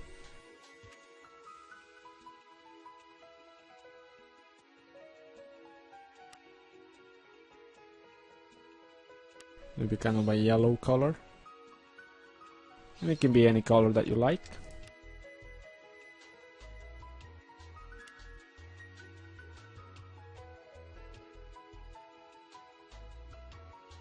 Also, if you click on the actual this dot, click on that, you can see that it changes the type of light. I think this one's a normal light, and this will be a fill light, I mean a rim light.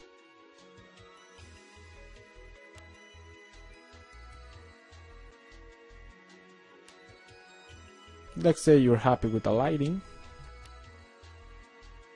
So now that you have your light, you can adjust the render settings. Let me click here to open this area and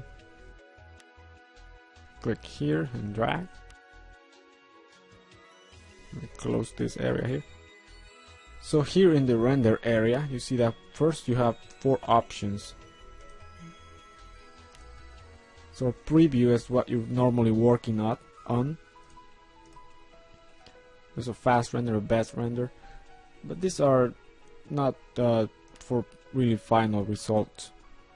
For all your final results, the better choice is to just click here, BPR, best preview render.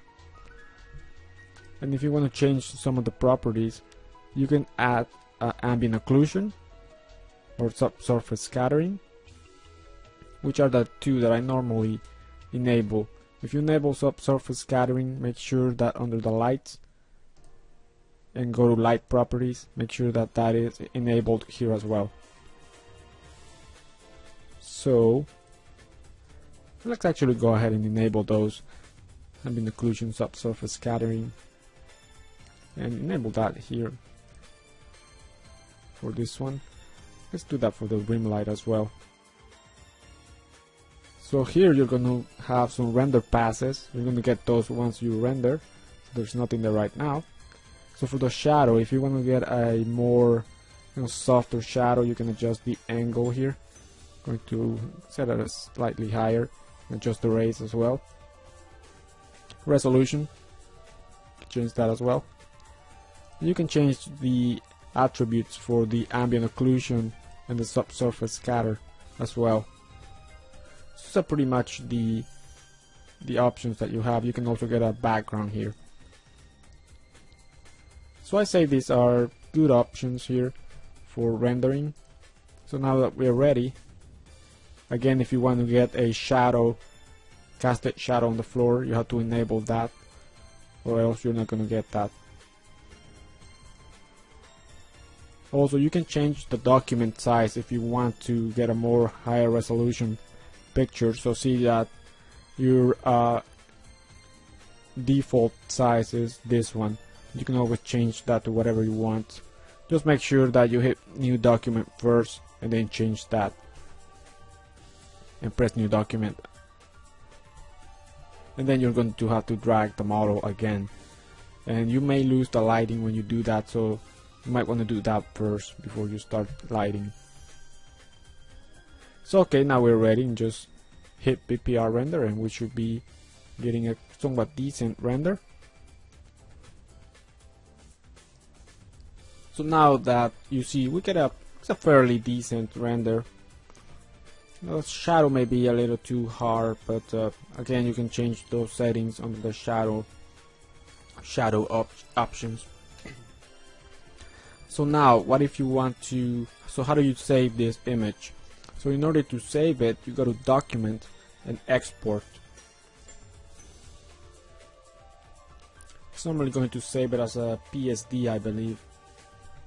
So now that you saved it, and you can go back to our render settings here, you see that you get some render passes as well. So with the shaded, depth, the shadow, and we were using ambient occlusion, as well as a mask, subsurface scatter. The ones I like to use if you want to change the background, like say you can save the mask. So if you click on it, you're going to save it.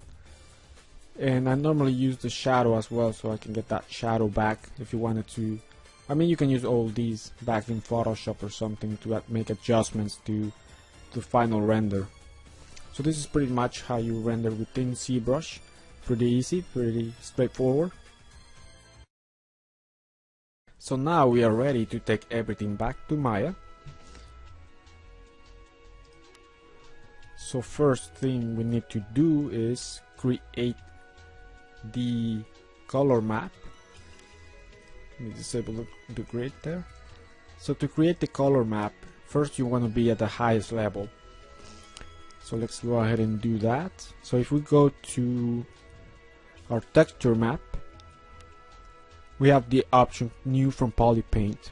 That's what we want to choose, but first you want to make sure that you know what resolution you've taken this out as. So you have the options of 512, 1024, 2048 and 4096. So normally the best choice is to choose the highest resolution, so you can always get that to a lower resolution back in Photoshop. So let's go ahead and I'm gonna leave it at 2048 for now. You can choose 4096. Again, you can always make the textures lower resolution back in Photoshop if you wanted to. So easiest way, just click new from polypaint. By the way, your model has to have UVs. As we remember, we did create the UVs once we were back in Maya. So here you can see that that's how our texture looks like. So now to export this, first you have to click where it says clone texture. Okay. And now our texture is right here under our textures. But now to export that, we have to go to texture.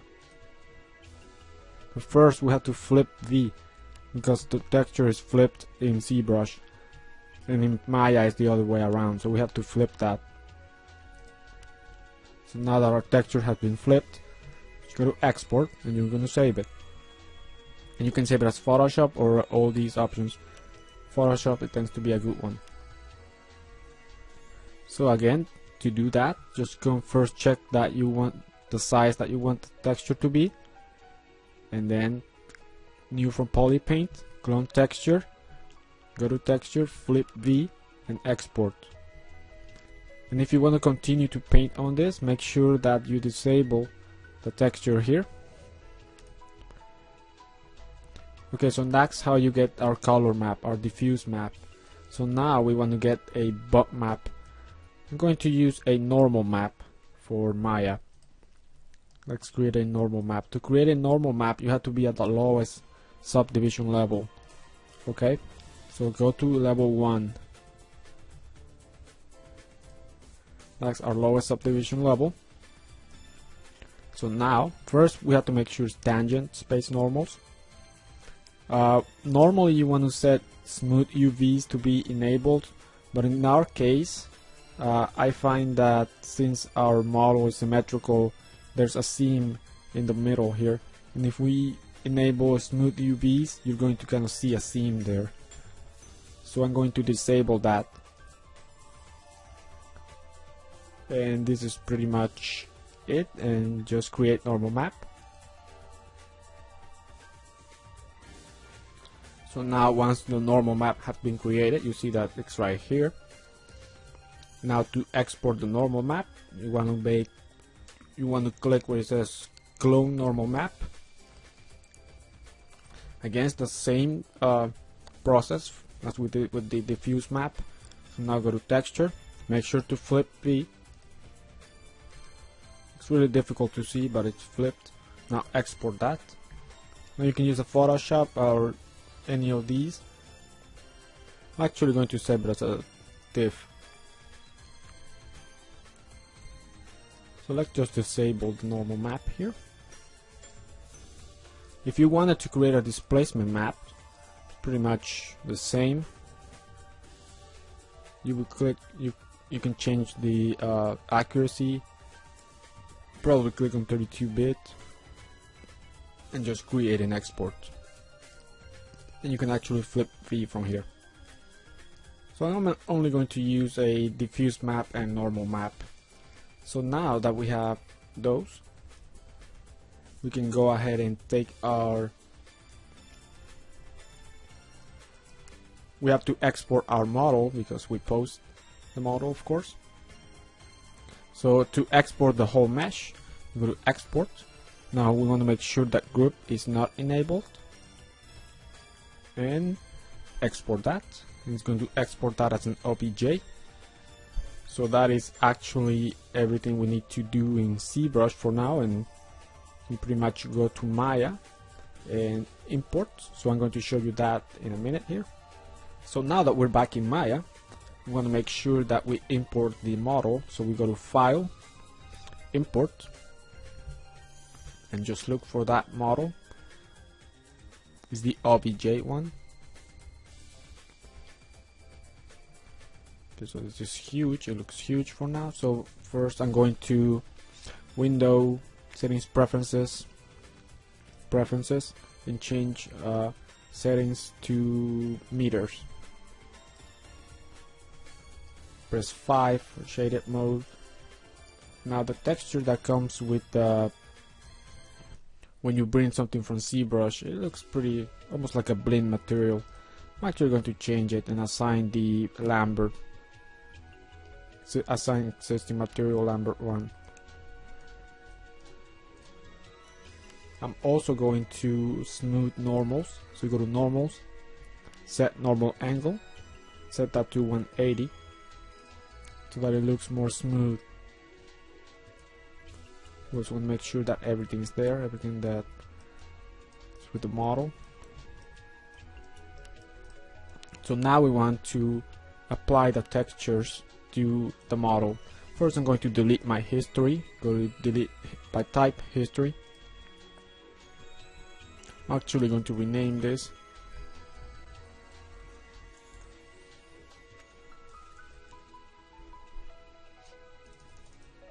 Go to Lambert, and to get the color, click on the checkered box for color, and just look for, we're going to choose PSD because that's how we saved it as Photoshop file, and click on the folder here and load it. So now that it has been loaded, first I'm going to click on it, and I'm going to, for some reason when you attach a Photoshop file, you kind of create some transparency to it. So I'm going to right click and break connection so there's no transparency there. I'm going to click here or just press 6 so that we actually see we have our diffuse color for the model. So now that that's done, we're going to apply the normal map. So under bump map, click here. I saved it as a TIFF, so I'm going to select file instead of Photoshop file. And here you're going to make sure you change to tangent space normals. Now click on this arrow and load the image.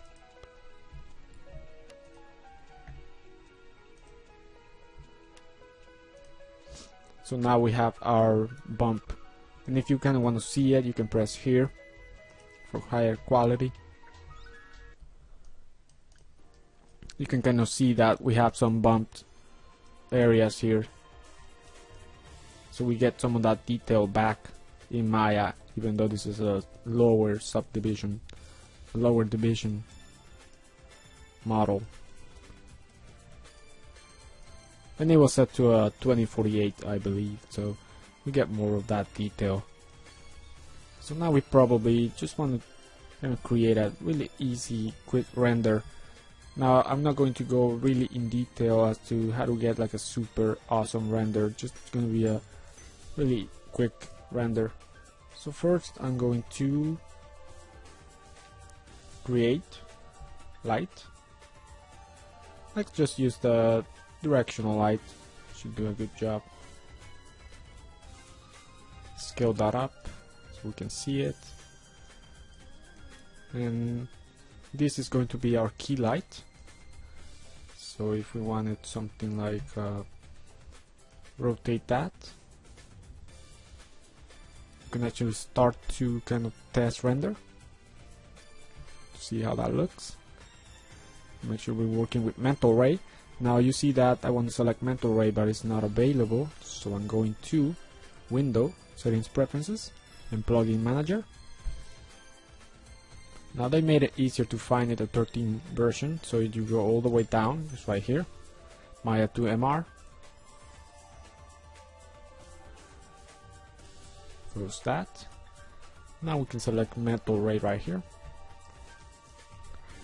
Probably want to get closer to the model and start to test render and see how that looks. I probably want to get it the other way around, perhaps something like that.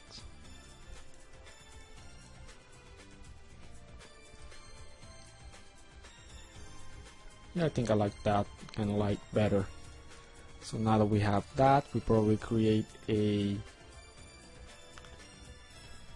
so this is our key light. We want to create maybe a, let's create a directional light as well. Let's set it.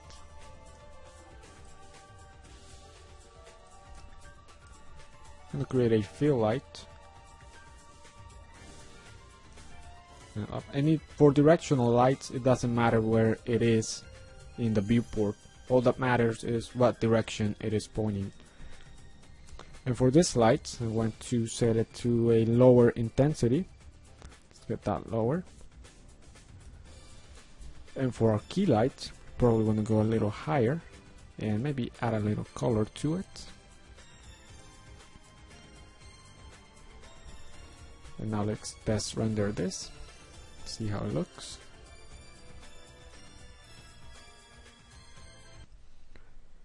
Not too terrible.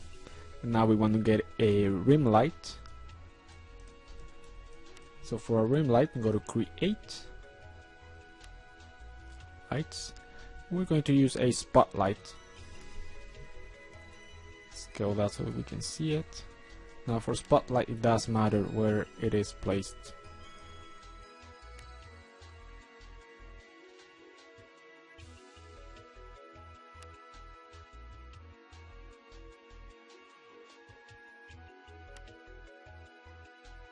We're going to use ray trace shadows, so you don't have to place the spotlight too far away.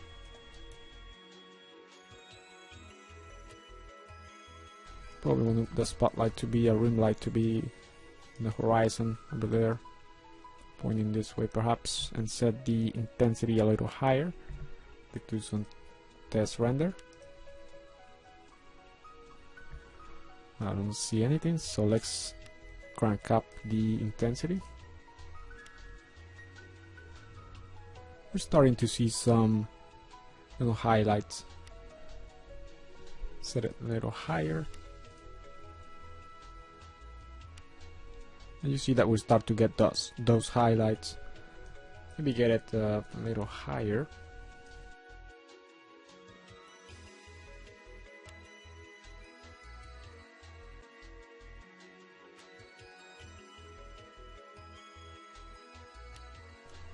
I mean, we can get this one closer to the model since we're going to be using ray trace shadows. I don't think it should be a real problem if it's a little close to it.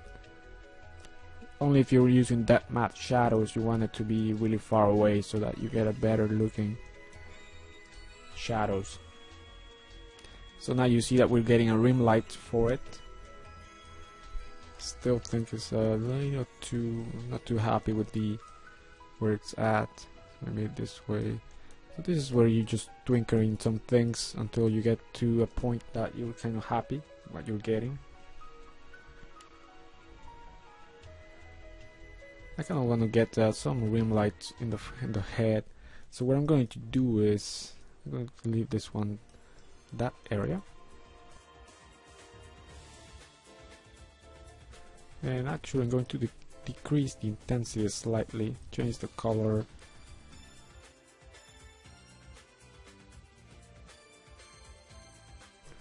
Test render.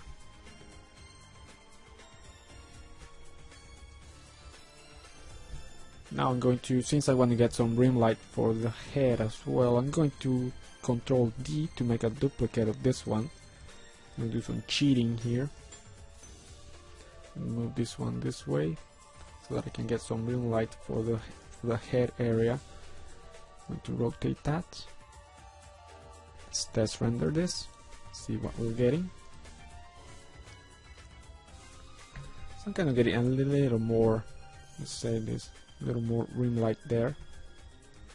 Although I'm still getting more here as well, so probably want to reduce the intensity there.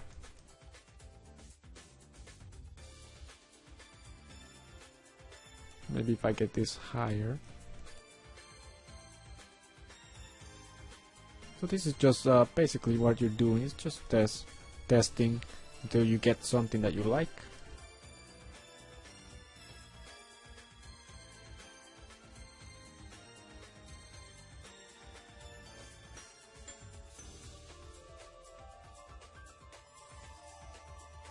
Still think that I can get more rim light for the neck here. And I'm still not getting too much for the head, so maybe we can get it closer here.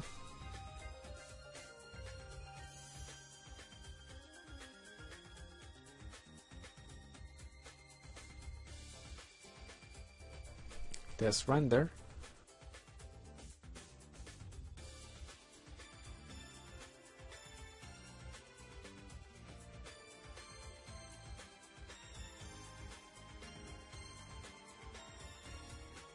Maybe move that down slightly.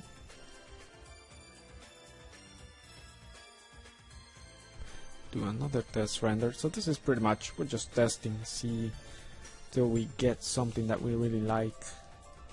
Now I'm getting too much of that light hitting the frontal area, so pretty much don't want that. So I'm gonna have to move it back again.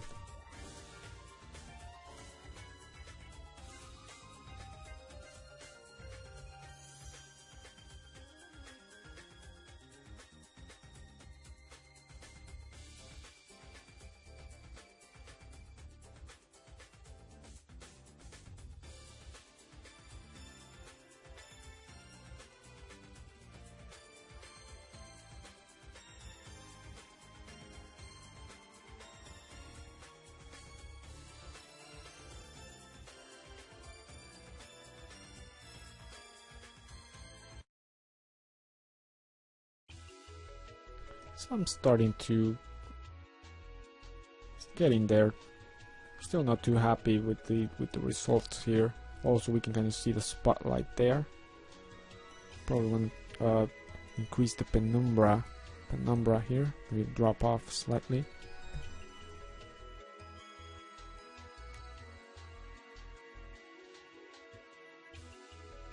Maybe that was too much.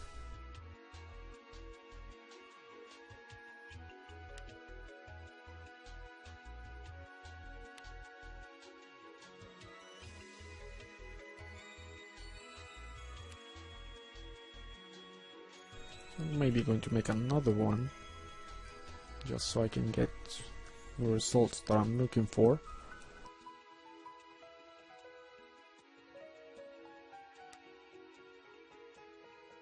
So it's starting to look better. For this one I'm going to reduce the intensity here. It's slightly higher.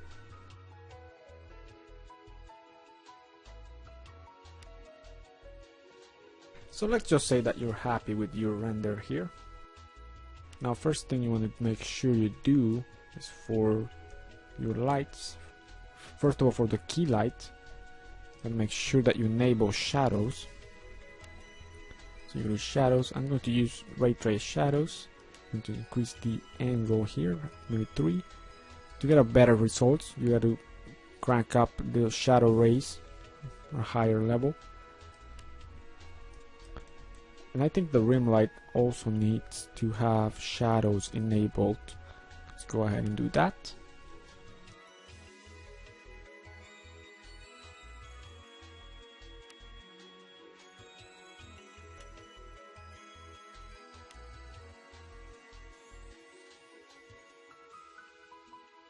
So once you have shadows enabled, you should be getting a fairly decent result from what we were getting here. Still really fast renders. I mean, you can continue to add some of the rim lights here to get better, to define the contour of that area a little better. But you can see that we're still getting that detail thanks to the normal map that we were using. And once you're happy with the results, you can always crank up the render resolution to the production quality. You can choose production here. So that's pretty much it for the renders, and again, this was just a really quickly show you how to do some really quick renders in Maya. I would probably recommend that you change the background color and add maybe a plane to get like a shadow. If you want to change the background color, click on the camera attributes. You can always change the background environment, change that to whatever you want. So this is pretty much it. This is how you bring it back to Maya. We're still having those details here. We're getting those details back in Maya with our diffuse map. So this is where our tutorial series ends. So I hope you enjoyed it. You enjoyed and learned something new. How to model and texture and bring everything back to Maya.